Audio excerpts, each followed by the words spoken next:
বিশ্বকাপ উপলক্ষে ভিউজ বাংলাদেশের বিশেষ আয়োজন বিশ্বমাতন ও বিশ্বকাপ অনুষ্ঠানে সবাইকে স্বাগত জানাচ্ছি। আজকের অনুষ্ঠানে আমি আপনাদের সাথে আছি সিয়াম তানজিল হক। শুরুতেই জানিয়ে রাখি, আমাদের সাথে আজকের অনুষ্ঠানে যুক্ত আছে জনপ্রিয় sports streaming platform rabbit hole BD. আজকের পর্বে বিশেষ অতিথি হিসেবে আমাদের সঙ্গে আছেন প্রখ্যাত ক্রীড়া সাংবাদিক পবিত্র কুণ্ডু, এবং বরাবরের মতো আমাদের সাথে আছেন ভিউজ বাংলাদেশের চিফ রিপোর্টার হীরা তালুকদার। দাদা কেমন আছেন? ভালো আছি। হীরা ভাই কেমন আছেন? ভালো আছি। আর গতকালকে তো আসলে বিশ্বকাপ জনতার সকল রং ঢেলে দিল। হ্যাঁ, তো গতকালকের ম্যাচগুলো সবচেয়ে বাংলাদেশের বহুল জনপ্রিয় একটা দল ব্রাজিল খেলতে নেমেছে জাপানের বিরুদ্ধে। তো এই ম্যাচটা দাদার থেকে যদি আমি শুনি যে দাদা কেমন লাগলো এই ম্যাচটা, এবং এই ম্যাচের যদি অ্যানালিটিক্সটা আমাদেরকে বলতেন। আপনি প্রথমে বললেন যে বাংলাদেশের জনপ্রিয়তম দলের একটি, তাই না? শুধু তাই না, আসলে বাংলাদেশ বলতে গেলে দুই ভাগে বিভক্ত হয়ে যায় দুটি দলের কারণে। একটি হলো ব্রাজিল আর একটি হলো আর্জেন্টিনা। তো ব্রাজিল তো বাংলাদেশের মানুষের, ফুটবল প্রিয় মানুষের কাছে আদি ভালোবাসা, এবং যখন শেষ 32-এ মুখোমুখি হলো ব্রাজিল এবং জাপান, অনেকেই ধারণা করেছিলেন যে জাপান ব্রাজিলকে একটু টাফ টাইম উপহার দেবে, মানে খুব সহজে জিততে পারবে না ব্রাজিল। ম্যাচটা কিন্তু আদতেই খুব কঠিন হয়েছে সত্যিকার অর্থে। ব্রাজিল এসেছে, আমরা জানি যে হেক্সা মিশনে। হেক্সা আমরা পেন্টা, হেক্সা পর্তুগিজ শব্দ। পেন্টাতে বলে 5, হেক্সা হলো 6।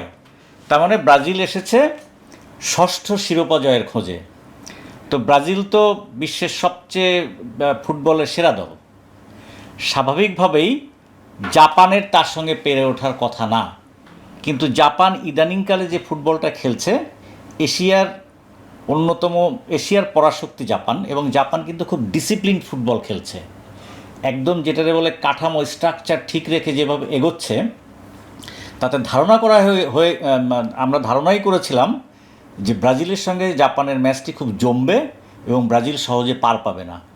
এবং আশ্চর্য ঘটনা দেখুন, কালকে কিন্তু জাপানই প্রথমে লিড নিল 29 মিনিটে, এবং প্রথমার্ধে যে খেলাটা হলো, স্টেডিয়ামটা হিউস্টন, সম্ভবত যুক্তরাষ্ট্র। আপনি দেখুন, সেখানে 29 মিনিটে জাপান গোল করে এগিয়ে গেল, এবং তার এটা কিন্তু একদম পরিকল্পিত আক্রমণ থেকে, মানে জাপান লো ব্লক করে খেলছিল। লো ব্লক মানে নিচু থেকে, যে ব্রাজিলকে আমরা নিচুতে, মানে প্রথমেই ডিফেন্সে আমরা আটকে দেব, লো ব্লক করে খেলছিল। এবং মাঝমাঠে জাপান, মানে ওই লো ব্লকের জাস্ট একটু ওপরে এই বলটা কিন্তু লুজ বল ছিল। জাপানের ডিফেন্ডার দানিলোর কাছ থেকে বলটা কিন্তু মিসপাস হয়, ছুটে যায়। তারপরে বলটা নিয়ে গোল করে এই যে কাইসিকু সানো। এই গোলের পিছনে আবার কিন্তু ইয়েরও দায় আছে, কাসেমিরোরও দায় আছে। কাসেমিরো ব্রাজিলের অন্যতম সেরা, মানে রক্ষণস্তম্ভ, মানে ডিফেন্সিভ মিডফিল্ডার এবং সিনিয়র মোস্ট খেলোয়াড়, তাই না? One of the senior most খেলোয়াড়। তারও কিন্তু দায় আছে। তিনি ওই পেইসের সাথে জাপানের সানোর গতির সঙ্গে কিন্তু পেরে ওঠেনি, এবং তার চেয়েও বড় কথা, দুর্দান্ত ফিনিশ। মানে দুই ডিফেন্ডারের মাঝখান দিয়ে একদম, মানে ডিফেন্স চেরা, মানে শট, হ্যাঁ, গ্রাউন্ডার, তীব্র গতি। ওইখানে আলিসন বেকার গোলকিপারের কিছু করার ছিল না। এবং তারপরে আপনারা দেখেন যে ম্যাচটা কিন্তু ফার্স্ট হাফে, মানে বল পজিশনই তো সব না, ইদানিং বলের দখল কিন্তু ব্রাজিলের বল পজিশন অনেক বেশি ছিল। এটা থাকারই কথা, কারণ দে হ্যাভ বল প্লেয়ার্স, তাই না? বিশ্বের সেরা বল প্লেয়ার তাদের কাছে, ওই বলের কন্ট্রোল, বলের নিয়ন্ত্রণ তাদের কাছেই থাকবে। কিন্তু গোলটা করলো দাপটের সঙ্গে, এবং তখন কিন্তু মনে হলো যে জাপান জিতেও যেতে পারে। তারপরে দেখেন এইখানেই হলো কোয়ালিটি সাস্টেন করে ব্রাজিল যে বড় দল, সেই প্রমাণটা দিল দ্বিতীয়ার্ধে। মানে একদম শুরুতেই ব্রাজিল দেখলো যে ব্রাজিল কিন্তু একটু, যেটারে বলে কি বলি বলেন তো, ভয় তরাসে একটা ব্যাপার থাকে, কিন্তু একটা অজানা শক্তি, জাপান কি করে না করে, হ্যাঁ, অজানা শক্তিও না, সর্বশেষ একটা প্রীতি ম্যাচে এই গত বছর অক্টোবরে প্রীতি ম্যাচে কিন্তু জাপানের কাছে হেরেছে ব্রাজিল 2-1 গোলে। না 3-2, মানে 3-2 গোলে, 2-3। প্রথমে 2 গোলে এগিয়ে গিয়েছিল ব্রাজিল এবং পরে 3 গোল দিয়ে কিন্তু জাপান জিতেছে। হ্যাঁ। তো এই যে একটা কি বলি, একটা কনফিউশন থাকে কিন্তু, যে আমরা জাপানের সঙ্গে কেমন খেলবো, জাপান কি করবে, এই যে একটু দ্বিধা ছিল, মানে ডিফেন্সটা গোছানো ছিল না, মাঝমাঠেও কেমন একটু যেন ছন্ন ছাড়া ভাব ছিল, মানে সমন্বয় ছিল না। এভাবে জাপান গোল করে যায়। দ্বিতীয়ার্ধে কোচ কার্লো আনচেলত্তি বুঝলেন যে না, আমাদের অ্যাটাক করতে হবে, অ্যাটাকই তো আমাদের মূল অস্ত্র, অ্যাটাক করতে হবে। আর এই ফাঁকে এটা কিন্তু আরও ত্বরান্বিত করেছে যে একজন খেলোয়াড়কে এক্সট্রা তারা অ্যাটাকে এনেছে, যেমন এন্দ্রিক, হ্যাঁ, মানে পাকেতা তো ইনজুর্ড হলেন, হ্যাঁ, ব্যথা পেয়ে উঠে গেল। পাকেতার জায়গায় এন্দ্রিককে নামানোর ফলে হলো কি, এন্দ্রিক যেমন তার জুভেনিটি আছে, তরুণ, ছুটতে পারে এবং কোয়ালিটিও আছে। এন্দ্রিক কিন্তু আপনি খেয়াল করে দেখেন যে ওই সময় কিন্তু জাপানের বক্সে সবচেয়ে বেশি মানে ফরওয়ার্ড পাস গেছে তাদের, মানে ওদের ডিফেন্সিভ থার্ড আর ব্রাজিলের দিক থেকে হলো অ্যাটাকিং থার্ড। একটা মাঠকে তো 3 ভাগে ভাগ করা হয়, ডিফেন্সিভ থার্ড, মিডল থার্ড আর অ্যাটাকিং থার্ড। এই প্রেশারটা না ওরা নিতে পারেনি, মানে 2 উইং থেকে অ্যাটাক হচ্ছে, আবার সোজা মাঝখান থেকে অ্যাটাক হচ্ছে। আগে যে ডিফেন্সিভ অর্গানাইজেশনটা ওদের ছিল, যে স্ট্রাকচারটা ছিল সুন্দর, তো ওইখানে ওরা কিন্তু প্রেশার ফিল করেছে। এবং তারপরে দেখেন একটু দাদাকে বলে যে মানে ওই সময়টায় ব্রাজিল, আমি খেলা দেখতে দেখতে যেটা মনে হলো যে ব্রাজিল আসলে এত পরিমাণে নিখুঁত অ্যাটাক করছিল বারবার, মানে ডিবক্সের চারদিক থেকে, বা লেফট উইং দিয়ে, রাইট উইং দিয়ে, সোজা, মানে আমার কাছে কেন জানি বারবার মনে হচ্ছে গোলটা খুব শীঘ্র, মানে চলে আসবে, কখন আসবে, কখন হবে, কত আর সেভ করবে এভাবে করে, এবং এত নিখুঁত ছিল প্রতিটা, এবং এলোমেলো ভাবে শট না, নিখুঁত, বারবার পরিকল্পিত বারবার সেভ করতেছিল, মানে কতক্ষণ এভাবে ঠেকানো যায়। এবং এই তখন আমার মনে হচ্ছিল, এবং এটা আমি বলবো যে আমার কাছে মনে হচ্ছে এটা একটা কাঙ্ক্ষিত করছিল, মানে এটা অবধারিত করছিল। এখানে যদি একটু ভাবে যোগ করে যায়, আমরা কিন্তু দেখেছি তখন ব্রাজিলের বেশ কয়েকটা শট কিন্তু এবার একদম গোল লাইনের কাছে চলে গিয়েছিল, ওটা জাপানের একদম 50-50 হাফ চান্স ছিল, যেটা জাপান কোনো রকমে বেঁচে গিয়েছে। হ্যাঁ, ওই যে ইয়ের একটা ভিনিসিয়াস জুনিয়রের একটা শট, যেটা সুজুকি ওদের গোলকিপার দুর্দান্তভাবে সেভ করলেন, এবং সুজুকি কিন্তু ওই সময় একাধিক্রমে আমি বলবো যে 3-4টা সেভ করেছেন একদম, মানে একদম, ওই মানে গোলটা রাখ পর্যন্ত আমি এজন্য বললাম যে আমার মনে হচ্ছিল গোলটা মানে একদম সময়ের ব্যাপার। আমি মানে একদম টিভি সেট থেকে উঠে আবার একটু করতে গেলাম, ফ্রেশ হতে, কারণ আমি জানি যে এক্ষুনি গোলটা হবে, কারণ এত পরিমাণে নিখুঁত আক্রমণ, মানে এটা এবং গোলটা কি করলেন, গোলটা করলেন কাসেমিরো কি করেছিলেন প্রথমার্ধে তার দোষেই তো গোলটা হলো, সেটার প্রায়শ্চিত্ত করলেন, সেই দারুণ ছিল। হ্যাঁ, ওই ইয়েটাও ছিল, ওই ক্রসটা দিয়েছিলেন হলো গ্যাব্রিয়েল মাগালেস আর্সেনালের। হ্যাঁ, আসলে ক্রসটাই ওখানে। আর আমি একটা জিনিস বলবো দাদা, যে আমি একটু বলি আপনাকে, যে আপনার কাছে কি মনে হয় না যে ক্রসটা যে এখানে জাপানের ডিফেন্ডারদের, কারণ ক্যাসিমিরো একদম দূর পোস্টে যেভাবে করে একদম একা দাঁড়ানো ছিল, ওখানে কিন্তু জাপানের যে ডিফেন্ডাররা ছিল অনেকটা সামনে দাঁড়ানো ছিল, একদম গোল লাইন বরাবর, এবং ক্যাসিমিরো যেখান থেকে হেডটা করলো ওখানে কোনো ধরনের একদম এই ধরনের গোল কিন্তু এটা আমি বলি এটাই হবে। তার কারণ কি, এই পরিমাণ অ্যাটাক, মানে স্পেল, রাইট একটা অ্যাটাকের স্পেল এসছে, মানে যেটাকে আমরা বলি কিংকর্তব্য বিমূঢ়, ওটা হয়ে গেছে। যে আগে যে ডিফেন্সিভ অর্গানাইজেশনটা ছিল, ওরা তো একদম ছকে খেলেছে না, স্ট্রাকচার কিন্তু ভাঙেনি, কিন্তু প্রেশার দিয়েছে। এইখানেই কার্লো আনচেলত্তির কৃতিত্ব, যে উনি ব্রাজিলের মূল স্ট্রেংথ অনুযায়ী কাজ করেছে, যে আমার দরকার হলো ওদের ডিফেন্সটাকে ভাঙতে হবে, অ্যাটাকের পর অ্যাটাক করো, 2 উইং দিয়ে, মাঝমাঠ দিয়ে, ভার্টিক্যালি, হ্যাঁ, তখন ডিফেন্সটা ওদের হতশ্রী হয়ে গেছে, জায়গা বেরিয়ে গেছে, এবং একদম ফাঁকা ছিল।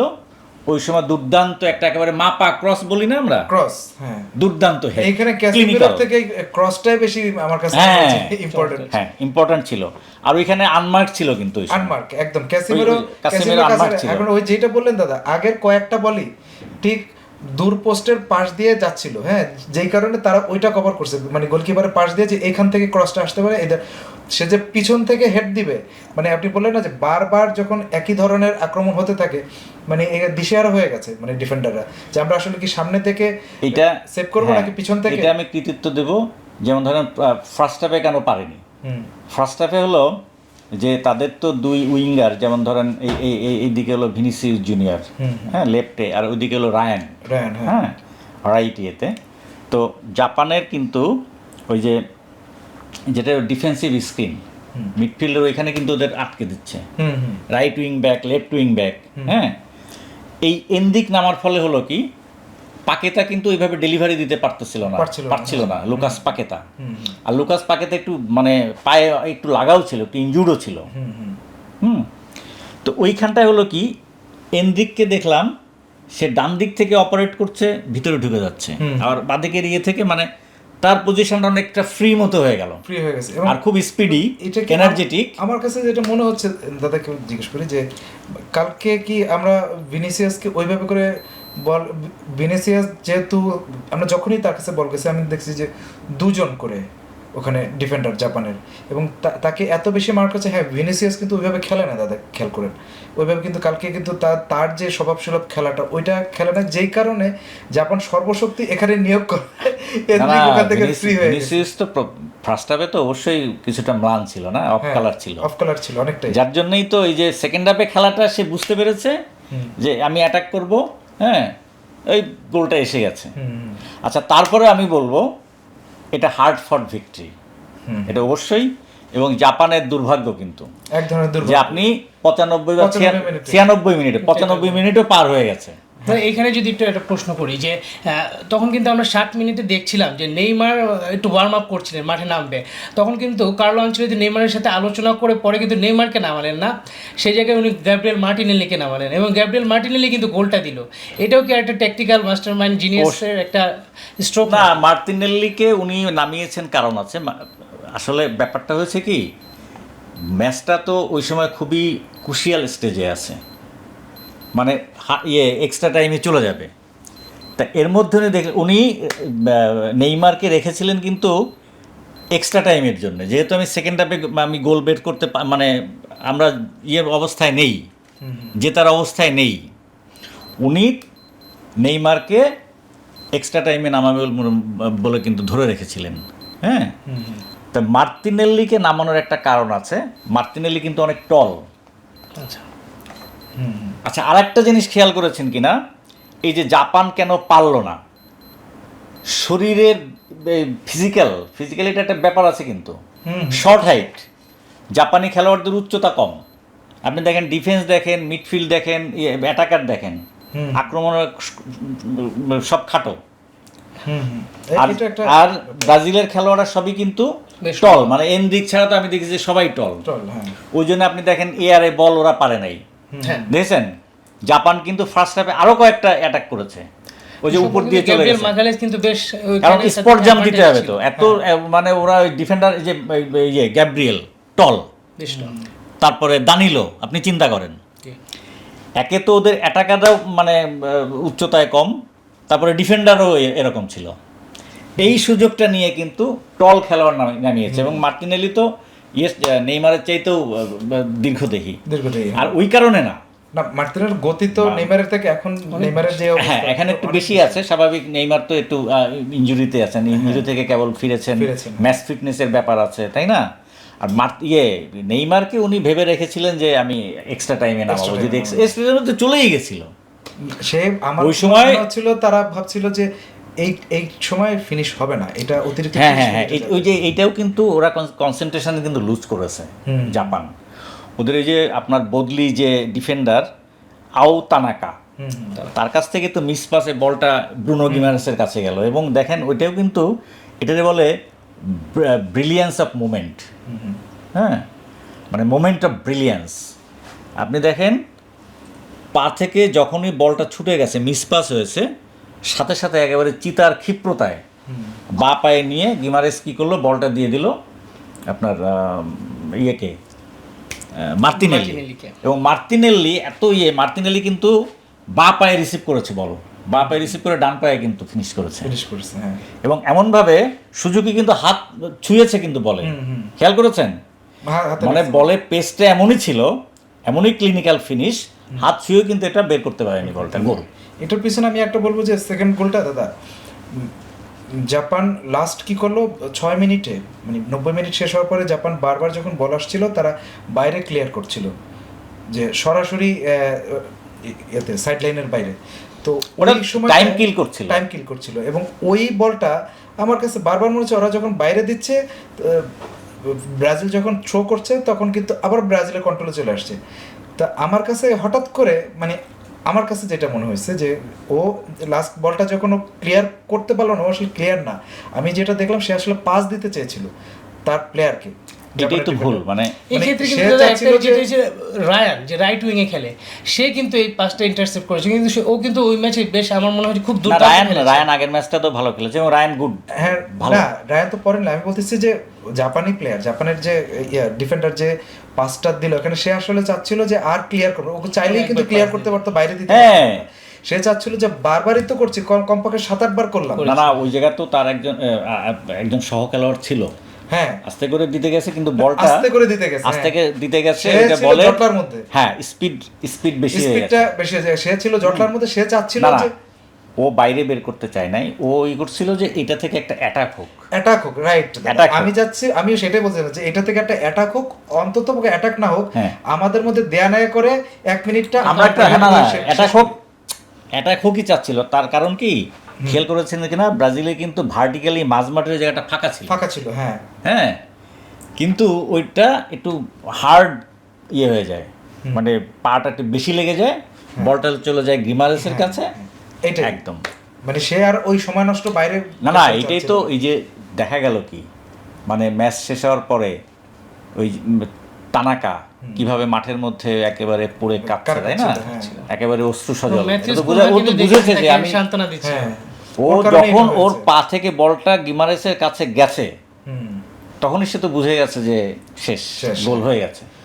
এবং এই কান্নাটা তো ওই কান্নাই, ওই রিয়ালাইজেশনের কান্না যে শেষ। এত কিছু যখন আমরা অ্যানালাইজ করে এত কিছু বলতেছি, আসলে এটা হচ্ছে কি সব কিছু একদম মিলে গেছে পয়েন্ট টু পয়েন্ট, এটা আসলে গোল নাও হতে পারতো, মানে এতটা সব না, এটা 90% ক্ষেত্রে এরকম এটা বিশেষজ্ঞরা, আমি তো বিবিসির ফলো করছি, বিবিসির লাইভ রিপোর্ট, তারপরে গার্ডিয়ান দেখছি, সাথে সাথে সবাই দিচ্ছি, সব বড় বড় সব বিশ্লেষকরা, সাবেক ফুটবলাররা, সাবেক বিখ্যাত যারা বিশ্বকাপ খেলেছে, কয়েকটা 4-5টা বিশ্বকাপ খেলেছে, তাদেরই বিশ্লেষণই তো আমি বলছি, তাই না? আর আমরাও তো বুঝতেই পারলাম যে কি হচ্ছে না হচ্ছে। তারা কি বললো, উচিত ছিল জাপানের, মানে ব্রাজিলকে যদি আটকে দেওয়ার থাকতো, মানে এটা হয় না যে ব্রাজিল তো একটা টপ টিম, সেটাই, তাদের হাতে অনেক অস্ত্র থাকবে, তাদের হাতে অনেক ট্যাকটিক্স থাকবে, স্ট্র্যাটেজিতে বদল আসবে, তাই না? ওভার দ্য ইয়ার্স তারা 5টা বিশ্বকাপ জিতেছে, তারা 6টা বিশ্বকাপের এই যে অভিযানে কতবার আসছে, 2002 পর থেকেই তো হেক্সা মিশন, তাই না? তো এই মোমেন্ট অফ ব্রিলিয়ান্স তো তারা জিততেই পারে, সেটাই হলো আর কি, পারলো না। তবে জাপান যে লড়াইটা করেছে এটা কিন্তু দেখিয়ে দিয়েছে। এখানে যদি আপনাকে একটা প্রশ্ন করি, যে জাপান কিন্তু শেষ দিকে যে ওরা কিন্তু ম্যাচটা টাই ব্রেকারে নিয়ে যেতে চাচ্ছিল, এটা কি তাদের ভুল কৌশল ছিল? টাই ব্রেকারে নিয়ে যেতে চাচ্ছিল না, জাপান চাচ্ছিল অন্তত এক্সট্রা টাইমে যাক, এক্সট্রা টাইমে গেলে কিন্তু একটু ব্রিদিং স্পেস পাবে। আর একটা ব্যাপার ছিল, ব্রাজিলের খেলোয়াড়রা কিন্তু ক্লান্ত ছিল। আচ্ছা, আপনার কাসেমিরোকে তো প্রথম, মানে সেকেন্ড হাফে নামিয়েছে, এটাই তো বোনাস। ওইখানে তো দেখছি যে সবাই চাচ্ছে, ব্রাজিলের সাপোর্টাররা, সব বিশেষজ্ঞরা বলছে যে ওয়াই কাসেমিরো প্রথমার্ধে যে ভুলটা করলো, কাসেমিরো গতি নাই, গতির সাথে তাল মেলাতে পারছে না জাপানিদের সাথে, তো হোয়াই সেকেন্ড হাফে, কিন্তু কাসেমিরো তো আসল কাজটা করে দিল, তাই না? কাসেমিরো সে ওই প্রায়শ্চিত্তটা করে ব্রাজিলকে সমতায় ফেরালো, আর তারপর তো ম্যাচটা জিতে গেল। এবং আমি বলি, অতিরিক্ত সময় যদি ম্যাচটা গড়াতো না, জাপানের কিন্তু এনার্জি ছিল, জাপানের আরো 2টা খেলোয়াড় কিন্তু তারা বদল করতে বদল পারতো, করেছে। আরো 2টা না আরো 3টা, হ্যাঁ। ওই সময় তো 2টা বদল করেছেন। শেষ এবং মুহূর্তে যদি ওরা মিড ব্লক করতো, মানে লো ব্লকের একটু উপরে উঠে, যেমন ডিফেন্সিভ মিডফিল্ডারে এখান থেকে দাঁড়ায় না, তার একটু সামনে বা ওইখান থেকে, তাহলে কিন্তু এই গোলটা নাও হতে পারতো। এক্সট্রা টাইমে গেলে যে এনিবডিজ কোনো ম্যাচ কিছু হতে হতে পারতো, এনিবডিজ ম্যাচ। ঠিক আছে, জাপান তার হেক্সা মিশন সফল হোক, সেই চেষ্টা তো তারা করবেই। এবং সারা বিশ্বের যত ব্রাজিল ভক্ত আছে কিন্তু বিশাল, এমনকি বাংলাদেশেরও সারা বিশ্বে কিন্তু ব্রাজিল ভক্তই বেশি এখনো, ওই আর্জেন্টিনার ভক্ত বাংলাদেশে বেশি, এটা সত্যি কথা, কিন্তু ব্রাজিলিয়ান ফুটবলের ভক্তই বেশি, তো তারা খুশি, সেটাই, তাই না? আর ব্রাজিলের মতো একটা দল যদি বিশ্বকাপের প্রথম নকআউটে যদি বিদায় হয়ে যায় তাদের, বিশ্বকাপটাই তো আসলে মলিন হয়ে যাবে, তাই না? তো ওদের বিশ্বকাপটা কিন্তু কিছুটা মলিন হয়ে গেছে। এখন যদি পরের ম্যাচটায় আসি, যেমন ব্রাজিল 5বারের বিশ্ব চ্যাম্পিয়ন, এখন তাদেরকে শুধু এই থ্রেটটা জানাতে পারতো জার্মানি, যারা 4বারের বিশ্ব চ্যাম্পিয়ন। এবার জিতলে জার্মানি 5বার হতে পারতো, কিন্তু সেই এটা নাই। আগামী বিশ্বকাপ পর্যন্ত জার্মানি প্যারাগুয়ের সাথে একটা অঘটন ঘটিয়ে দিয়েছে প্যারাগুয়ে। এই প্রশ্নটা আমি দাদাকে আবার করতে চাচ্ছি যে এই ম্যাচটা কেমন দেখলেন দাদা, যে জার্মানি যে অঘটন, জার্মানি হতাশ করেছে, জার্মানিকে এবার তো ফেভারিট ধরা হয়নি, জার্মানিকে ধরা হয়েছিল ডার্ক হর্স। আপনি দেখেন সেই 2014 সালে বিশ্বকাপ জেতার পরে সেই যে সেমিফাইনালে ব্রাজিলকে 7-1 গোলে হারালো, চ্যাম্পিয়ন হলো, তাই না? তারপরে 2018 বিশ্বকাপে ব্রাজিল কিন্তু গ্রুপ স্টেজ পার হতে পারেনি, গ্রুপ পর্বে বিদায়। 2022 বিশ্বকাপে গ্রুপ পর্বেই বিদায়।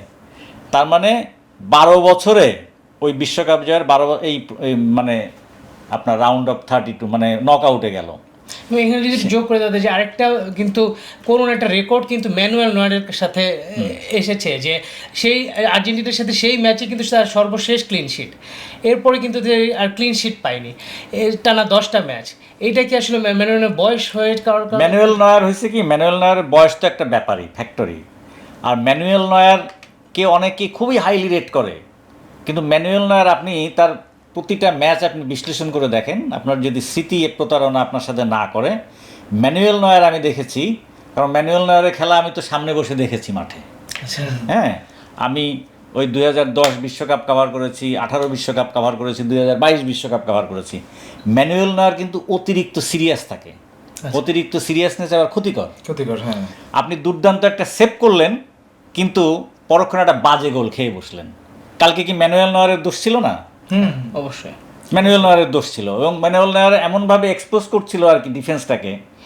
আর ম্যানুয়েল নয়ার হলো কি, যে ম্যানুয়েল নয়ার তো একে বলে যে সুইপার গোলকিপার, একদম মানে কাস্টোডিয়ান না, যে আমি ওই টেকাঠির নিচে সবসময় থাকলাম, সে এগিয়ে এসে একজন প্লেয়ারের মতো, আউটফিল্ড খেলোয়াড়ের মতো একটা ভূমিকা নেয়। এই যে সুইপার গোলকিপারদের এটা কিন্তু একটা প্রবলেম থাকে, তার ওই মানসিকতা থাকে যে আমার বলটা খেলার মধ্যে দিতে হবে। তখন যে একদম পিওরলি যে ডিফেন্সিভ ওয়ার্কটা, পিওরলি যে গোলকিপিং যে ব্যাপারটা, ওই ব্যাপারটা না মনোযোগটা মানে ফোকাসটা নড়ে যায়। এই ম্যানুয়েল নয়ারের কিন্তু আমি এই ব্যাপারটা দেখেছি, এবং ম্যানুয়েল নয়ারকে নেওয়াটাই কিন্তু এই জার্মানির জন্য কাল ছিল, ঠিক ছিল না। সে রিটায়ারমেন্ট ভেঙে কিন্তু এসেছে, অবসর ভেঙে। তোমার 40 বছর বয়স হয়ে গেছে, তুমি অন্যদের সুযোগ দাও। আবার এই যে হারার পরে বলছে যে আমি অবসরে গেলাম, এবং এটা নিয়ে কিন্তু প্রচন্ড সমালোচনা হয়েছে জার্মানিতেই। কেন আবার ম্যানুয়েল নয়ার? চ্যাম্পিয়ন্স লিগে কিন্তু আবার ম্যানুয়েল নয়ার আপনার বায়ার্ন মিউনিখকে সেমিফাইনাল, আপনি ওই চ্যাম্পিয়ন্স লিগ বললেন না, চ্যাম্পিয়ন্স লিগে ম্যানুয়েল নয়ারের গোলগুলো দেখেন আর কি, সে কিভাবে গোল খায়, ব্লান্ডার করেছে। সে 4টা গোল সেভ করবে, কিন্তু খুবই ক্রুশিয়াল মুহূর্তে একটা গোল খাইয়ে দেবে। কিন্তু এই চ্যাম্পিয়ন্স লিগে তো তাই হয়েছে, তাই না? চ্যাম্পিয়ন্স লিগে বায়ার্ন মিউনিখ আর পিএসজি দেখেন, আমি যেটা বললাম শেষ মুহূর্তে এরকম অতিরিক্ত সিরিয়াসনেস থেকে কিন্তু জার্মানিকে ডুবিয়েছে অনেকবার।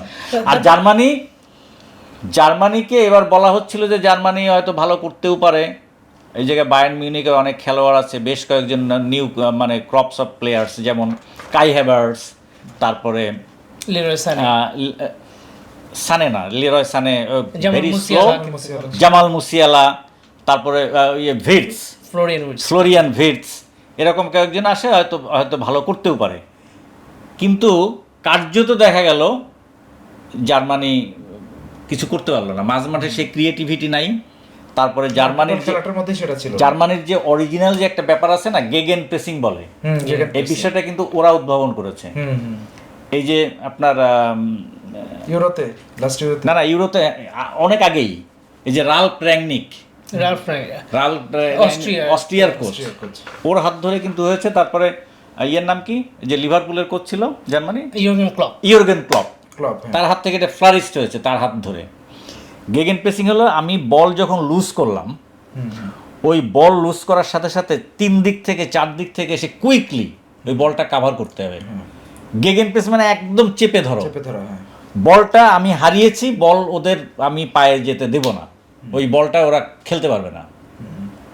সেই জিনিসটা এবার দেখলাম না। এবং জার্মানির পা থেকে এবার যতবার বল, মানে বল স্ন্যাচ করতে পারে না, আর গেগেন প্রেস করে বল কাটতে পারে না মাঝ মাঠে, অবস্থাটা এরকম ছিল। আর ক্রিয়েটিভিটি যা একটু ফ্লোরিয়ান ভিটস করেছে আর হয়নি। আর এদিকে আপনার ওই যে রাইট ব্যাক ইয়েসুয়া কিমিচ তো একটা বার্ডেন ছিল, লায়াবিলিটি ছিল। হ্যাঁ, কিমিচ তার গতি হারিয়েছে, রাইট উইং ব্যাক হিসেবে সেরকম উঠতে পারে না, নামতে, যেটা ট্রানজিশন বলে। এবারের বিশ্বকাপে সবচেয়ে বেশি দেখা যাচ্ছে ট্রানজিশন, কিন্তু দুর্দান্ত গতিতে উঠে যাচ্ছে, দুর্দান্ত গতিতে নামছে। এটা হলো উইং ব্যাক দিয়ে আর কি, উইং ব্যাক এই কাজটা করে। তো কিমিসকে তো লুকানোর জায়গা ছিল না যে অবস্থা। কালকে তো ওই গোলের পেছনে কিমিসের ভুল, কিমিস ইনিশিয়ালি আর কি তার ভুল। হ্যাঁ, তো এই জার্মানি এই প্যারাগুয়ের সাথে আপনি দেখেন, এই যে আমি সেই জন্যই বলি যে বল পজিশন ইজ নট অল। 75% বলের দখল ছিল, কাজের কাজটা করতে পারলো না। এবং তারপর ওরা গেছিল যখন এক্সট্রা টাইমে 1-1, ওরা দেখলো কি যে আমাদের তো অসাধারণ রেকর্ড বিশ্বকাপে, আমরা চারবারই জিতেছি টাই ব্রেকে, 4টা টাই ব্রেকে কিন্তু জিতেছে 100%। তারপরে দেখা গেল কি যে ওদের প্ল্যানই ছিল না টাই ব্রেকারটা কীভাবে, পেনাল্টি শুটটা কীভাবে উঠতে যাবে আর কি। আর আরেকটা ভাগ্যের ব্যাপারও আছে। জার্মানির যে গোলটা বাতিল হয়েছে, জোনাথন টা অতিরিক্ত সময় 101 মিনিটে সম্ভবত, এটা কিন্তু গোল ছিল। এটা ভিআর এর ডিসিশনে, এই ভিআর এর ডিসিশন আসলে এটা নিয়ে প্রচুর বিতর্ক। কমেন্টেটররা বলছে, অনেক বিশেষজ্ঞরা বলছে এটা হচ্ছে মানে এই ফিফার নিয়ম অনুসারে এটা এইবারের ভিএআর যা করছে যে এটা একটা ফার্সিক্যাল ব্যাপার হয়ে গেল। কাসেমিরের একটা গোল, মানে ভিনিসিয়াস জুনিয়রের একটা গোল স্কটল্যান্ডের সাথে, সেটা বাতিল হয়ে গেল। পায়ে তার কি অপোনেন্টের পায়ে একটু তার ছোঁয়া লেগেছে। আমার তো দেখতে হবে যে এইটার গ্র্যাভিটি কতটা। আপনি আরেকটা ঘটনা ঘটছে, আপনি দেখবেন যে লুইস দিয়াস একটা গোল বাতিল হয়েছে আপনার ইয়েতে, কলম্বিয়ার লাস্ট ম্যাচটায়। তো ওখানে দিয়াস কাটায় নিয়ে গেছে, গোল দিছে, উদযাপন করা শেষ, তারপর এসে বলে এটা ফাউল হয়েছে। অফসাইডও না, ফাউল। এই জার্মানিরই কিন্তু আইভরি কোস্টের সাথে 3টা গোল বাতিল হয়েছিল। আবার ধরে আবার যে মেসির ক্ষেত্রে কিন্তু আরেকটা ব্যাপার, আরেকটা ইয়ে বলি, ইরানের সাথে কি ঘটনাটা ঘটলো অফসাইডে, ইরান যে বাদ পড়ে গেল, ইরান যে নকআউটে উঠছে, মিলিমিটার না, ওটা তো ইয়েই হয় না, ওটা কিসের অফসাইড? অফসাইড না। আর ওই যে ওখানে একজন প্লেয়ার ছিল তো ওই পাশে, ওটা বলছে এখন বলছে সে এটা শাক দিয়ে মাছ ঢাকার মতো ইয়ে। ওই প্লেয়ারটা কি দাদা আমরা আসলে জানি না, যে একজন প্লেয়ার ছিল। বলা হচ্ছে যে 2জন খেলোয়াড়, গোলকিপার তো তার জায়গায় থাকবে। হ্যাঁ, গোলকিপার যখন উঠে আসবে, হ্যাঁ, গোলকিপার যখন আউটফিল্ড খেলোয়াড়ের মতো হয়ে গেছে, তখন ব্যাখ্যাটা কি? তখন ব্যাখ্যা কি 2জন প্লেয়ার থাকতে হবে? বলে যে 2জন খেলোয়াড় থাকতে হবে, অ্যাকচুয়ালি তা না, ওটা গোল, সোজা কথা। দাদা এবার যদি এখন আসি যে পরের ম্যাচটা যেটা ছিল নেদারল্যান্ডের সাথে মরক্কোর ম্যাচটা, সেটা কিন্তু অপরদিকে খুব বেশ জমজমাট ছিল। আমরা কিন্তু দেখি একদম শেষ মুহূর্ত পর্যন্ত ম্যাচের টেম্পোটা ছিল। তো এইটা নিয়ে যদি হীরা ভাই বলতেন যে এই ম্যাচটা কেমন দেখলেন? এই ম্যাচটা যখন শুরু থেকে আমরা সবাই ভাবছিলাম, এখানে কমেন্টেটর বলছিল যে এটা একটা 50-50 ম্যাচ হবে, হাড্ডাহাড্ডির ম্যাচ হবে, এবং অতীত রেকর্ড যেটা আছে সব কিছু মিলিয়ে 2-3 বারের রানার আপ বিশ্বকাপের নেদারল্যান্ডস। হ্যাঁ, তো স্বাভাবিকভাবেই সবাই ধরে নিয়েছিল যে, আর বর্তমান ফর্ম অনুযায়ী মরক্কো বলছে যে এই কারণে দুই দলের হাড্ডাহাড্ডি হবে, এবং কিছুটা মানে ধরেন 49% মরক্কো, 51% নেদারল্যান্ডস। কিন্তু টোটাল খেলাটা দেখার পরে রেজাল্ট কি হচ্ছে, রেজাল্টে পরে আসি। খেলা দেখার পরে মনে হচ্ছিল যে এই নেদারল্যান্ডস সেই নেদারল্যান্ডস ছিল না। তারা লাস্ট ম্যাচটা খেলেছে ওইটা ঠিক ছিল, কিন্তু তারা আসলে পুরা নেদারল্যান্ডসকে কালকে আমার কাছে মনে হয়েছে যে দে আর অল টায়ার্ড। আচ্ছা, পুরা team they are all tired. এবং তাদের যেই মরক্কো স্বাভাবিক খেলাটা খেললো কালকে, তাদের প্রেসিং খেলেছে, কিন্তু নেদারল্যান্ডস তার স্বাভাবিক খেলাটাই খেলে নেয়। নেদারল্যান্ডস হারলো কি জিতলো সেটা পরে আসি।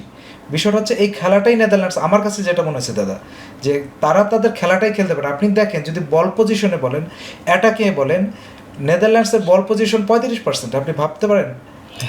হ্যাঁ, মানে 35%, হ্যাঁ, 70-30। তো এই ক্ষেত্রে আবার দাদা যেটা বললো যে ট্রানজিশনে কিন্তু আবার মরক্কো কিন্তু খুব ভালো ছিল। আশরাফ হাকিমি না, এটা ট্যাকটিক্যাল ব্লান্ডার করছে রোনাল্ড কোম্যান, হ্যাঁ হ্যাঁ, নেদারল্যান্ডসের কোচ। নেদারল্যান্ডস তো ওয়ার্ল্ড ফুটবলের একটা প্রতিষ্ঠিত শক্তি।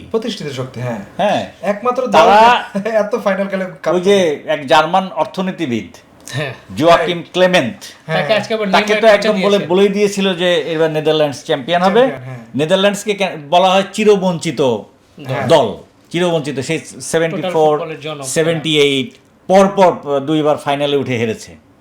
তারপরে সেমিফাইনালে উঠলো, যে সেমিফাইনালে উঠলো দুইবার, হ্যাঁ, 2014, তারপরে আরেকবার যেন কোনবার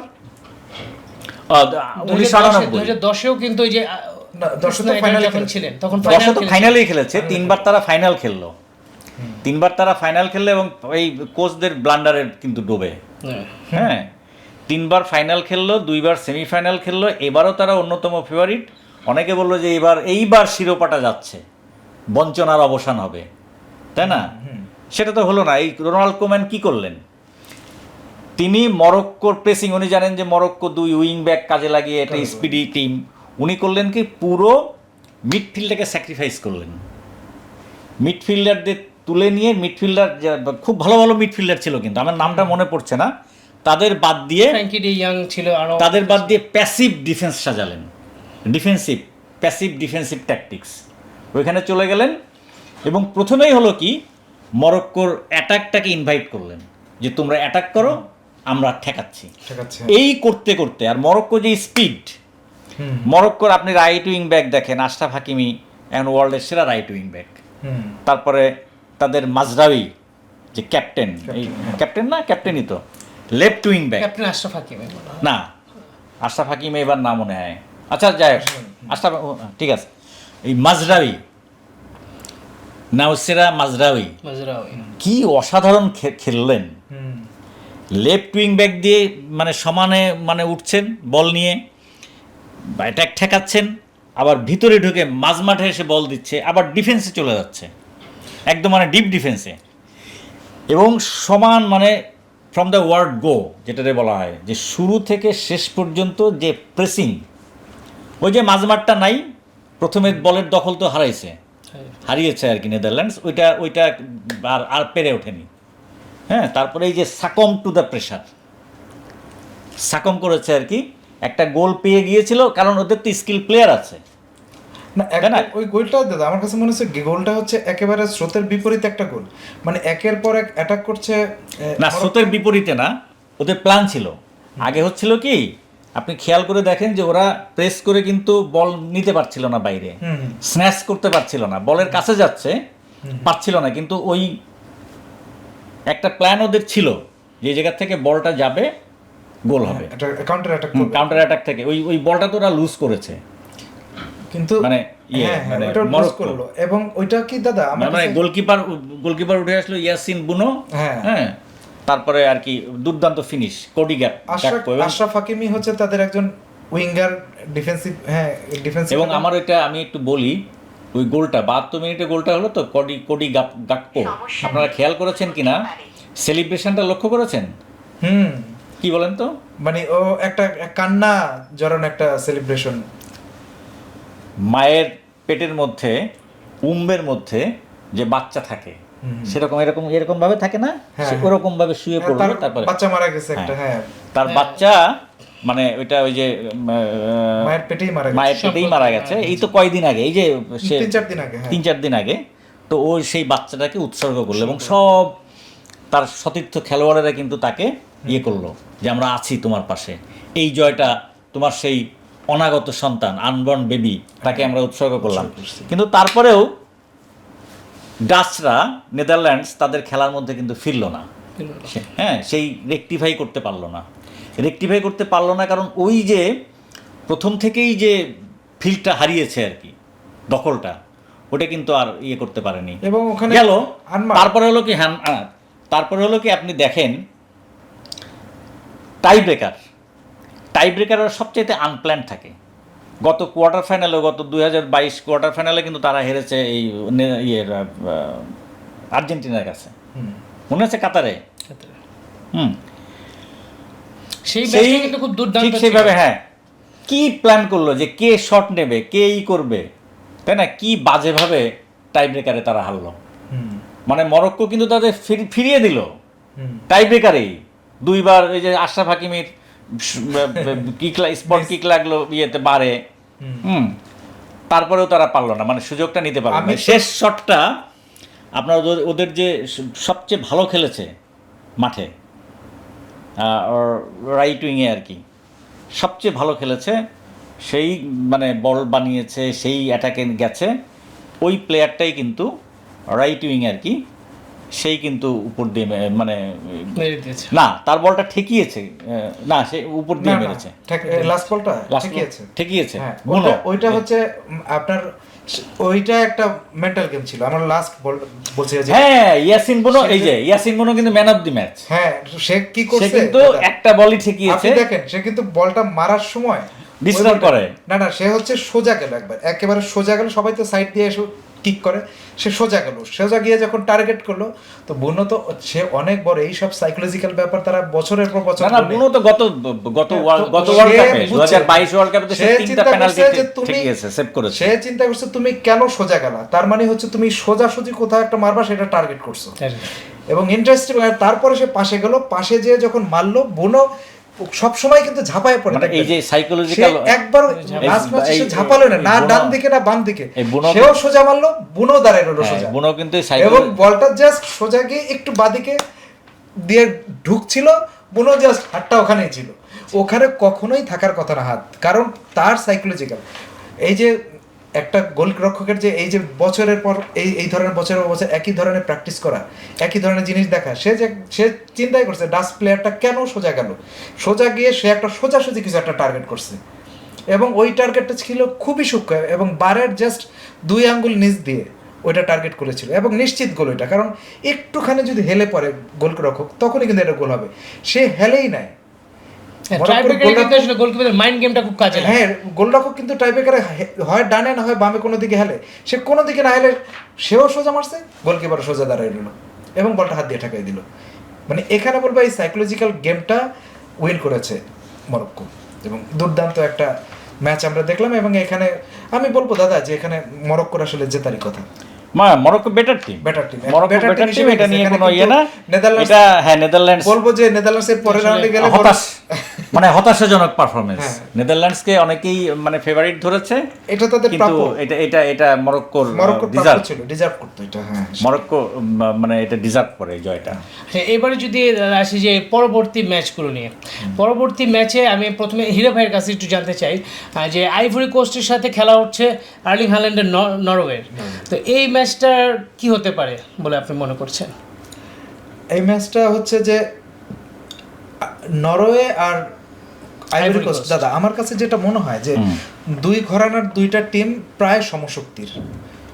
আইভরি কোস্ট আফ্রিকান ঘরানার খেলাটা খেলে, তাদের প্রেসিং ফুটবল খেলে তাদের, এবং অ্যাটাকিং তাদের মিডফিল্ড এবং তাদের সেন্টার ডিফেন্ডারও খুবই ভালো, শারীরিক শক্তিও অনেক বেশি, সেই দিক থেকে মনে হয় যে আইভরি কোস্ট অনেক আগে। আর নরওয়ের কথা যদি বলি আমরা, নরওয়ে তো খুবই গতিশীল, তাদের আর্লিং হল্যান্ড আছে, এবং গত ম্যাচে আপনি দেখছেন তাদের সেটা নিয়ে সমালোচনা হলো, তাদের প্রায় 7-8 জন প্লেয়ার নামানে ফ্রান্সের সঙ্গে।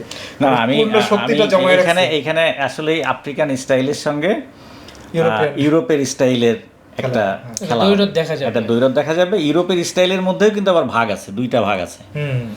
একটা স্টাইল হলো যেমন বল প্লে করে, যেমন ফ্রান্স ফ্রান্স কিন্তু দুর্দান্ত অ্যাটাক সব কিছু মিলিয়ে বল প্লে করে, তাই না? স্পেন ফ্রান্স এদিকে চলে গেছে। আরেকটা দিকে যেটা একদম মানে সেই মানে ইউরোপের সেই আদি ঘরানার যেটা ছিল, নরওয়ে কিন্তু ওই টিম, নরওয়ে জার্মানি, ওরা হলো কি যে ডিফেন্সটাকে আমরা একদম মানে আঁটো রাখলাম, ডিফেন্সটাকে একদম স্ট্রাকচারাল ইয়েতে বন্ডিংয়ে রেখে আমরা মাঝ মাঠেও করব, কিন্তু আমরা অ্যাটাক ওই যে এয়ার সব টলার প্লেয়ার দীর্ঘদেহী এয়ারে আমরা করব, এয়ারে আমাদের সুপ্রিমেসি থাকবে। এটাই আমার মনে হয় যে এটা দুর্দান্ত একটা লড়াই হবে, কারণ আইভরি কোস্ট হলো ওরা ডিফেন্সটাকে আঁটো রেখে সেফটি ফার্স্ট, সেটা তো আছেই, ওইখানে কিন্তু ঢুকতে পারবে না, অর্গানাইজেশনটা এত স্ট্রাকচারটা এত সুন্দর করবে, কম্প্যাক্ট। তারপর হলো দুই উইং ব্যবহার করবো, যে দুইটা প্রচন্ড গতিশীল উইঙ্গার আছে, একটা হলো ডিয়ামান্দে লেফট উইংয়ে, আর একটা হলো আমাদ দিয়ালো। এটা দুর্দান্ত, এরা কিন্তু এরকম ভাবে অপারেট করবে, আর একদম বক্সে থাকবে আর কি। যেটা বক্সে ভালো গোল শিকারী সেটা হলো ফ্রাঙ্ক কেসি আগে সিরিয়াতে এসি মিলানে তারপরে বার্সেলোনাতেও খেলে গেছে, এবং সে কিন্তু দুর্দান্ত ফিনিশার। জার্মানির সাথে মনে আছে প্রথম গোলটা এই যে এই বিশ্বকাপে গ্রুপে, হ্যাঁ। তো এটা আইভরি কোস্ট একটা পরীক্ষা নেবে নরওয়ের, কিন্তু আমি নরওয়েকে এগিয়ে রাখবো এই কারণে, নরওয়ের অ্যাটাক লাইনটা দুর্দান্ত, ওরা সেট পিসে ভালো, হ্যাঁ, লম্বা টল, এবং তাদের স্কিলও আছে, স্কিল সেটও কিন্তু ভালো, এবং কর্নার থেকে আসলে গোল করে দেবে কিন্তু আর্লিং হল্যান্ড। তারপরে এই মাঝমাঠ থেকে কিন্তু মার্টিন ওডেগার্ড কিন্তু মোটামুটি ভালো প্লে মেকার, সে রিয়াল মাদ্রিদে ভালো করতে পারেনি, কিন্তু আর্সেনালে যে দারুণ করছে, আর্সেনালে যে কিন্তু সে দারুণ করেছে। আচ্ছা, আরেকজন আছে আলেকজান্ডার সরলট, লম্বা, হ্যাঁ, এবং খুব ও দারুণ ফিনিশার, আতলেতিকো মাদ্রিদে খেলে। Alexander Sorloth, mark his name. এবং আমি এই ম্যাচে আমি জয়ী ধরছি কিন্তু নরওয়েকে 2-1 গোলে, তবে ম্যাচটা আপনার ফিনিশ হতে পারে অতিরিক্ত সময়ে, মানে সমানে লড়াই হবে। দাদার প্রেডিকশন 2-1 গোলে নরওয়ে ম্যাচে জিতে। হীরা ভাই যদি একটু স্কোর লাইন প্রেডিকশনটা করতেন। ইন্টারেস্টিং ব্যাপার কি, আমার এটা দাদার সাথে আমি একমত। দাদা এই নরওয়ে ফ্রান্সের সাথে তাদের নিয়মিত একাদশের 6 জন প্লেয়ারকে নামায় না লাস্ট ম্যাচটায়। ও হ্যাঁ, এই যে আরেকটা জিনিস, সব শক্তি জমায় না, এই যে এগুলো কিন্তু ডিটেল ফাইনাল পয়েন্টস কি ফ্রান্সের সাথে কিন্তু, হ্যাঁ, ওই যে কয়জনকে নামায়নি, 6 জনকে, আর্লিং হল্যান্ডকে নামায়নি, ওডেগার্ডকে নামায়নি, সরলতকে নামায়নি। কেন নামায়নি? ওই শক্তিটা কিন্তু জমিয়ে রেখেছে। আর ফুটবলে 90 মিনিটের একটা ম্যাচে বিরতি পাওয়া মানে কিন্তু বিশাল ব্যাপার, দারুণ উপকার হয়। এগুলো কিন্তু ফাইনাল পয়েন্টস। এই যে মেসিকে কিন্তু লাস্ট ম্যাচটায় জর্ডানের সাথে কত মিনিটে নামিয়েছিল? 60 মিনিটে নামিয়েছিল। তো সে খেললো 30 মিনিট, তা 90 মিনিটে সে কিন্তু 60 মিনিট খেলে নাই, তার মানে তার এনার্জিটা কিন্তু ধরে রেখেছে। এটা ম্যাটার করে। এই ম্যাচটার জন্যই আসলে তো বিশ্বকাপ শুরু হয় নকআউট থেকে, তাই না? এটা তো আর সুযোগ নেই আপনার একবারই, হ্যাঁ, আপনার গ্রুপ পর্বে সুযোগ থাকে ফিরে আসার, যে আমি একটা ম্যাচ হারলাম, আরো 2টা ম্যাচ আছে, আমি 2টা ম্যাচ জিতে আমি একটা ম্যাচ ড্র করবো কিংবা জিতবো, আমি বাদ পড়ছি না। কিন্তু এটা হলো যে ডু অর ডাই, হয় মরো নতুবা মারো, সুযোগ নাই। এই জন্য কিন্তু এই কোচের ওইটা মাথায় ছিল যে আমাদের ওই দিক থেকে আইভরি কোস্ট বা আসতে পারে, সেজন্য কিন্তু শক্তিটা জমিয়ে রেখেছে। এবং এইটা তাদের ভক্তদের জন্য তাদের একটু কষ্টকর হয়ে যায়, যেমন হাল্যান্ড এমবাপ্পের যে দ্বৈরথ, এটা কিন্তু আমরা দেখতে পারি না এই ট্যাকটিক্সের কারণে। এটা আমি বলি একটু, ওইটা হচ্ছে ওই ম্যাচটায় যদি তারা এই শক্তিটা দিত, হয়তো তারা ড্র করতে পারতো, কিন্তু লাভটা হতো কি? আজকে আইভরি কোস্টের সঙ্গে কোনো দরকার নেই। হ্যাঁ, ওইটা কি হয়েছে যে 4-1 গোলে জিতেছে ফ্রান্স। 32 মিনিটের মধ্যে হ্যাটট্রিক করে ইতিহাসে দ্বিতীয় দ্রুততম হ্যাটট্রিক করলেন বিশ্বকাপে ডেম্বেলে। উসমান ডেম্বেলে, তাই না? না, এটা নরওয়ের তাতে কিচ্ছু যায় আসে না। কিছু যায় আসে না। নরওয়ে তারা ভেবে রেখেছে ভবিষ্যতের ভাবনা, যে আমরা নকআউট পর্ব বিশ্বকাপে থেকে তো এটা সবাই করে। আপনি দেখছেন যে স্পেন খেললো যে উরুগুয়ের সাথে, পুরা ম্যাচটা তারা ওইভাবে খেললোই না, এত স্লো কখনোই তারা খেলে না।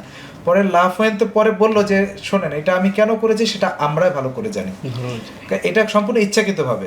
কারণ হচ্ছে তারা পুরো ম্যাচটা ধরে নিয়েছে যে আমরা একদিন পুরো রেস্ট নিলাম, এই ম্যাচটা মানে হচ্ছে ম্যাচ না, আমরা রেস্ট নিলাম একদিন।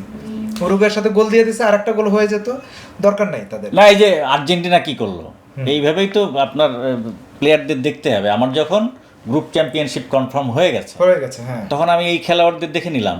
যেমন এদিন আর্জেন্টিনা কাকে কাকে দেখে নিয়েছে আপনি বলেন? হুলিয়ান আলভারেজকে তারা কিন্তু বেশ ভালোভাবে না, হুলিয়ান আলভারেজকে চাইতে বড় কথা হলো নিকো পাসকে দেখেছে। তারপরে দেখেছে ডিফেন্সে একজন সেনেসি দুর্দান্ত খেললো, তাই না? সেনেসিকে দেখার আরও একটা ইয়ে ছিল। সেনেসিটা কিন্তু দারুণ ইনক্লুশন, বিকজ ওই জায়গায় রোমেরোকে নিয়ে, ওদের মেইন ডিফেন্ডার তো সেন্টার ব্যাক হলো ক্রিস্টিয়ান রোমেরো, কিন্তু একটু পায়ে লেগেছে, একটু চোট আছে, হ্যাঁ, হালকা। সেনেসি ওই জায়গাটাকে কিন্তু দুর্দান্ত করলো, মানে যে পারে আর কি। তারপরে লো সেলসের মতো একটা মানে প্লে মেকার, তাকে দেখে নেওয়া গেল, যে একদম যে ফ্রিকিক থেকে যে গোলটা করলো, এটা আমার মনে হলো যে মেসির জুতোয় পা গলিয়ে ফ্রিকিকটা নিলেন, গোল হলো। মানে এটা মেসিয়েস্ক, ইংরেজিতে এটা মেসিয়েস্ক গোল। তারপরে বার্কোকে নামালো, দুর্দান্ত খেললো। এই যে এইগুলোতে দেখে নেওয়ার সুযোগ। তো কেন এই যে আপনি যেটা বলছেন যে নরওয়ে সেটা হলো না? কিন্তু এটা আসলে বড় দলগুলোর জন্য লাক্সারি, যে তারা এটা চালিয়ে নিতে পারছে। বড় দলগুলোর জন্য লাক্সারিটা পায়, দর্শক একটু ইয়ে পায়। আচ্ছা, এইটার যদি আমি হিরো ভাইকে তাও একটা স্কোর লাইন প্রেডিকশন যদি করতেন, যে এই নরওয়ে আইভরি কোস্টের ম্যাচটা স্কোর কি হতে যাচ্ছে? হ্যাঁ, আমি ওই দাদার সাথেই একমত, 2-1 গোলে।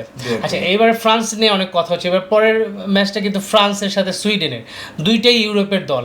এই ম্যাচটা যদি দাদা বলতেন যে এই ম্যাচটা ফ্রান্স আর সুইডেন দুটো ইউরোপের দল হলে সুইডেনকে আমি ইউরোপের বি ক্যাটাগরিতে রাখবো, যেরকম নরওয়েকে রাখলাম, তাই না?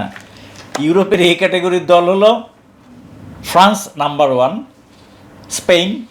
স্পেন ফ্রান্স, কাছাকাছি ইংল্যান্ড, হ্যাঁ, তারপরে হলো যে এই সুইডেন বলেন, নরওয়ে বলেন।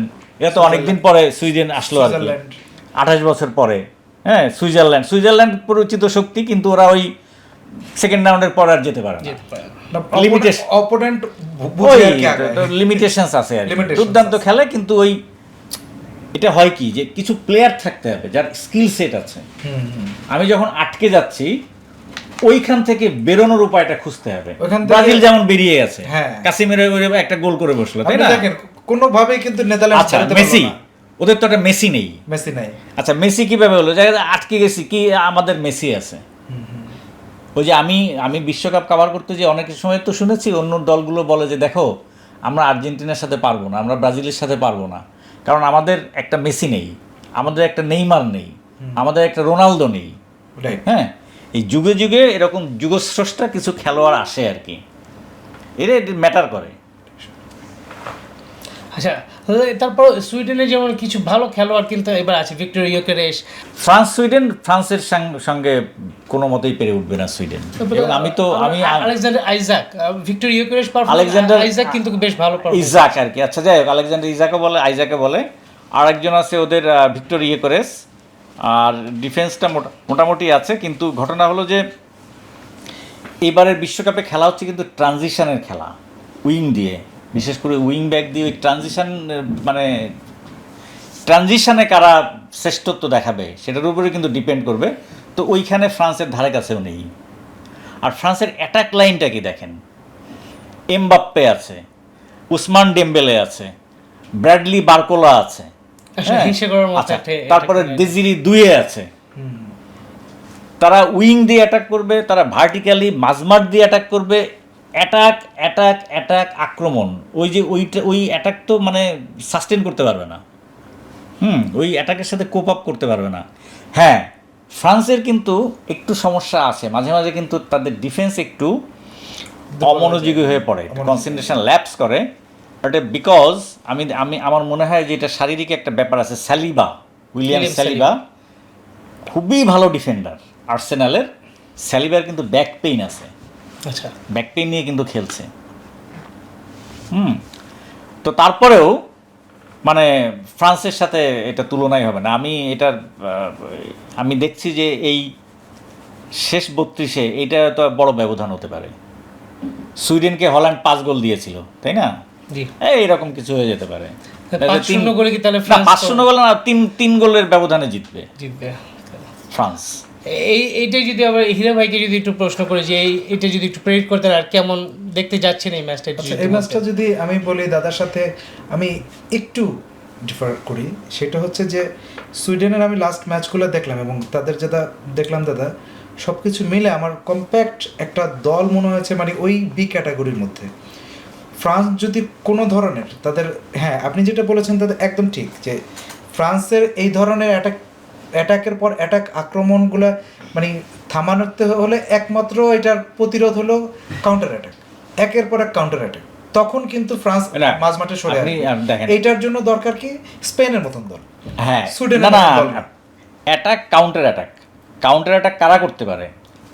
না, আমার যদি স্পিডি প্লেয়ার থাকে, আপনার দলে যে স্পিড আছে তার চাইতে বেশি স্পিড থাকে, হ্যাঁ আপনি অ্যাটাক করবেন, আমি কাউন্টার অ্যাটাক করব। ওটাই বললাম দাদা, যে ওই প্লেয়ার তো না। এখন ওই অ্যাটাকের উপর কাউন্টার অ্যাটাক করতে পারে একমাত্র ইউরোপের তারা। ওই স্পেন যখন আবার অ্যাটাক করতে থাকে তখন কিন্তু আবার ফ্রান্স কিন্তু আবার নিচে নেমে আসবে, কারণ হচ্ছে তখন হলো কি যে সুইডেনের ক্ষেত্রে আমি বলি যে ফ্রান্স হলো এই টুর্নামেন্টের ফ্রান্স হলো একদম কমপ্লিট টিম, একদম সম্পূর্ণ একটা পূর্ণাঙ্গ একটা দল। আমি তো মনে করি যে ফ্রান্স হয়তো তাদের তৃতীয় ট্রফিটা জিতবে। ফ্রান্সকে চ্যালেঞ্জ জানানোর মতো কোনো দলই নেই। হ্যাঁ আছে চ্যালেঞ্জ জানানোর মতো, এই যে আর একটা গিভ অ্যান্ড ডে। ফুটবল তো খেলা হয় মাঠে, কত কিছু ঘটে। একটা খেলোয়াড় ভালো খেলতে পারলো না, তাই না? এটা তো পারফরমেন্সের ব্যাপার। আমি যা দেখাচ্ছি,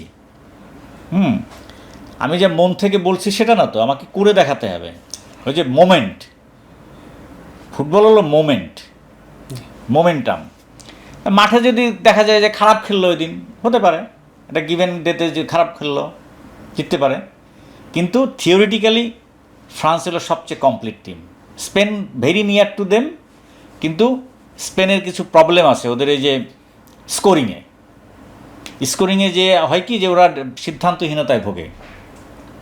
এ মনে করে যে আমি পাস দিই, একটা শেষ পাস দিই, সামনে গোলকিপার আছে, গোলকিপার যদি ধরে ফেলে আর একটা ড্রিবল করার চেষ্টা করে। এই করে করে কিন্তু অনেক নষ্ট। মানে এই যে ইয়ের সাথে দেখলাম, যেটা তারা প্রথমে ড্র করলো কার সাথে? কেপ ভার্দের সাথে, গোললেস ড্র। কেপ ভার্দে একটা নতুন দল,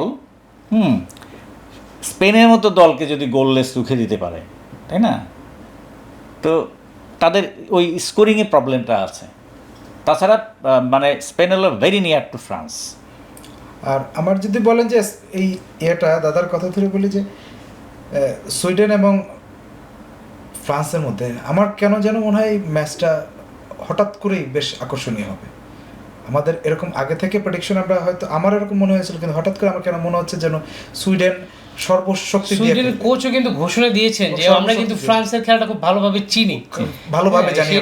ইউরোপের না, কিন্তু সুইডেন যদি দাদা, আমার কাছে যেটা মনে হয় যে সুইডেন যদি অ্যাটাক করে এবং প্রপারলি অ্যাটাক করে, এবং ফ্রান্সের কিন্তু ডিফেন্সটা অনেকটাই নড়বড়ে, তাদের যতটা ডিফেন্সটা মাঝে লুপহোল আছে, সেক্ষেত্রে যদি গোল দিয়ে দেয়, একটা গোল দিয়ে দিলে যদি সুইডেন দিয়ে দেয়, তারপরে কিন্তু ফ্রান্স এমনভাবে আপনি দেখেন, আপনি আইভরি কোস্টে সেনেগালের সাথে খেলাটা মনে আছে? সেনেগাল লো ব্লক, তারপরে লো ব্লক তুলে মিড ব্লক করলো, হ্যাঁ, ফার্স্ট হাফে একদমই কিছু করতে পারতেছিল না ফ্রান্স। তারপরে সেকেন্ড হাফে ওরা দেখলো যে ওই যে ইয়ের মতো, ব্রাজিলের মতো একদম মানে দুই উইং দিয়ে দিয়ে অ্যাটাক, আর ওরা একটু ব্লকটা করে মানে উপরে নিয়ে আসলো ফ্রান্স। হ্যাঁ, কোথায় হারায় গেল সেনেগাল। এটাই না, ওটাই যদি ওরকম হয় তাহলে ওই হ্যাঁ। আর আরেকটা ব্যাপার হলো কি যে ফ্রান্সের সুবিধা হলো দিদিয়ের দেশও, তাদের কোচ এতদিন ধরে 2014 থেকে দলটার সাথে আছে।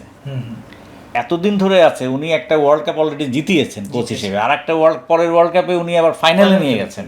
হ্যাঁ, মানে টিউনিংটা প্লেয়ারদের সাথে এত চমৎকার, সমন্বয়টা আর এত ভালো বোঝেন। হ্যাঁ, সেজন্যে মানে তার থার্ড আই আছে, একটা তৃতীয় নয়ন আছে। এই জন্যে আমি ফ্রান্সকে এগিয়ে রাখি, খুবই এগিয়ে রাখি। না, এই ম্যাচে তো বটেই, এই ম্যাচে আমার মনে হচ্ছে ফ্রান্স 3-1 উইন করতে পারে। আর দাদা যেটা বললো ওইটার সাথে আমার কাছে একটা জায়গায় যেন মনে হয় যে ফ্রান্সকে আটকানোর মতন এই ওয়ার্ল্ড কাপে আমি শুধু দেখি একমাত্র স্পেনকে। হ্যাঁ, এটা তো আমি বললামই। তো ওখানে স্পেনের যেটা সুবিধা আছে, আর স্পেনের যে মিডফিল্ড, এই মিডফিল্ডের সঙ্গে ফ্রান্স যখন খাপ খাওয়াতে না পারবে, আমি বলছি না যে ফ্রান্স স্পেনের থেকে খারাপ টিম, আমি বলছি যে ফ্রান্স যে ফ্রান্সের চেয়ে মিডফিল্ড কিন্তু স্পেনের বেটার। তারা যে অপ্রতিরোধ, আমি বলছি যে এখানে যখন গাভি খেলবে, পেদ্রি, গাভি বা রদ্রি গাভি নাও খেলতে পারে, হ্যাঁ, তারপরে মিকেল মিরানো, মানে এরা যখন খেলবে, এইটা কিন্তু এই মিডফিল্ডটা কিন্তু স্পেনের কিন্তু ফ্রান্সের থেকে বেটার। যখন এরা মিডফিল্ডে প্রেসার দিবে, তখন ফ্রান্সের যে প্রতিটা দলের সাথে যেভাবে করে খেলে আসতেছে, ওই খেলাটার তখন চলবে না। তখন কিন্তু খেলাটা এলোমেলো হয়ে যাবে, ফ্রান্স কিন্তু দুই ভাগে বিভক্ত হয়ে যাবে, একটা অ্যাটাকিং যাবে, একটা ডিফেন্সে, মিডফিল্ড কিন্তু তাদের নিয়ন্ত্রণে থাকবে না। তখন কিন্তু খেলার এনিবডিজ গেম। হ্যাঁ, দুইজনই বলেন আপনারা যে স্পেন এবং ফ্রান্স, তার মানে কি এইবার বিশ্বকাপে কি আমরা ইউরোপিয়ান ডমিনেন্স দেখতে যাচ্ছি? তবে আমরা কিন্তু দেখেছি গ্রুপ পর্বে ল্যাটিন আমেরিকার দলগুলো কিন্তু খুব ভালো করেছে, তারা কিন্তু ক্লিন শিট রেখেছে। ল্যাটিন আমেরিকা কি আসলে স্পেন ফ্রান্সের তো দেখা হয়ে যাবে সেমিফাইনালে, তারা তো ফাইনালে খেলবে না, তাদের একই স্লট। না, ইউরোপিয়ান ডমিনেন্স তো হ্যাঁ, এই দুইটা ধারাই তো আসলে ওয়ার্ল্ডে রাজত্ব করে না, ডমিনেট করে। ইউরোপিয়ান ধারা, আর একটা তো লাতিন আমেরিকান। আপনি আমেরিকার মাটিতে এই 94-এ লাস্ট যখন হলো ওয়ার্ল্ড কাপ, ফাইনালে ব্রাজিল হারালো না ইতালিকে, তাই না? এবার ওরকম হতে পারে, এবারও হতে পারে, একটা লাতিন আমেরিকান দল আসলো, হতেই তো পারে যে ব্রাজিল জিতলো, আবার আর্জেন্টিনা ধরে রাখলো শিরোপা, হতে পারে। তবে আবার ইয়েও হতে পারে, দুই ইউরোপীয় দল হতে পারে। পর্তুগালকে আপনি কেনই করছেন? পর্তুগালও তো আরেকটা কমপ্লিট টিম। পর্তুগাল কিন্তু আলোচনা নেমে যাচ্ছে। প্রথমে যেমন ওদের হাইপটা ছিল, এখন কিন্তু না নামছে না। পর্তুগাল দেখেন সেকেন্ড ইয়ে থেকে, এই যে রাউন্ড অফ 32, পর্তুগালের সাথে কার খেলা? ক্রোয়েশিয়ার সাথে পর্তুগাল জিতবে এরকম 3 গোলের ব্যবধানে। ক্রোয়েশিয়া হলো ঠিক আছে, তারা 2018 সালে ফাইনাল খেলেছে, 2022 বিশ্বকাপে তারা সেমিফাইনাল খেলেছে, তারা 98-এ থার্ড হয়েছে। হ্যাঁ, ক্রোয়েশিয়ার উত্থানটা তো 98 থেকে, এবং ক্রোয়েশিয়ার ওদের প্রতিভার অভাব আছে, ওদের গ্রুপ অফ মানে ক্রপ অফ প্লেয়ার্স ওইভাবে আসে না। একটা এজিং একটা দল, বয়সের ভারে নুবজ, 41 বছর বয়সে লুকা মদ্রিচ, এখনও তাকে মিডফিল্ড হোল্ড করতে হয়, মিডফিল্ড জেনারেল অপারেট করতে হয় পুরো ইয়েতে। তারপরে ইভান পেরিসিচ, হ্যাঁ, ওরা নতুন প্রতিভার মানে সংমিশ্রণ যেটা, সেটা ঘটাতে পারেনি। হ্যাঁ, এই যে ট্রানজিশন, ক্রোয়েশিয়ার সাথে পর্তুগাল দেখবেন যে উড়ে যাবে ক্রোয়েশিয়া পর্তুগালের কাছে। এবং রোনালদো আগের ম্যাচে গোল পায়নি, রোনালদোকে ইউ নেভার রাইট অফ।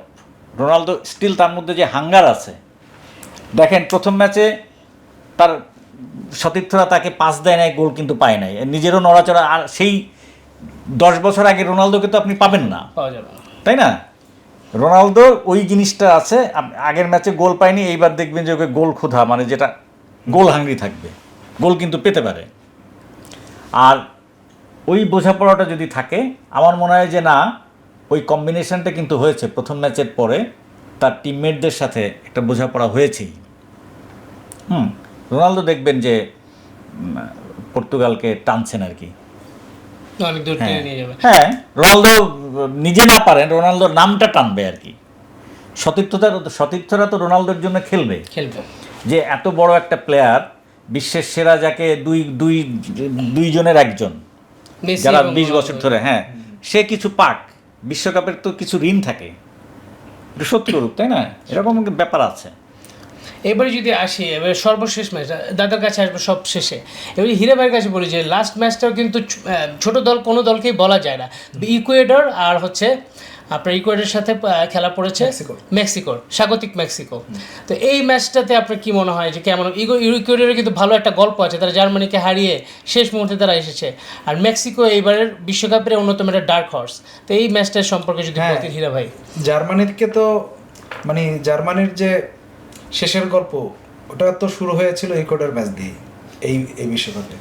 ওই ম্যাচটাও হারলো, পরের ম্যাচটা হারলো বেশ শেষ জার্মানি। তো ইকুয়েডর জানেন যে ইকুয়েডর ওই ম্যাচটা জয়লাভ করার পর ইকুয়েডর সরকারি ছুটি ঘোষণা করেছে তাদের দেশে, স্কুল কলেজ সব কিছু বন্ধ, অফিস আদালত। তো ইকুয়েডর তারা এটাকে সেলিব্রেট করেছে।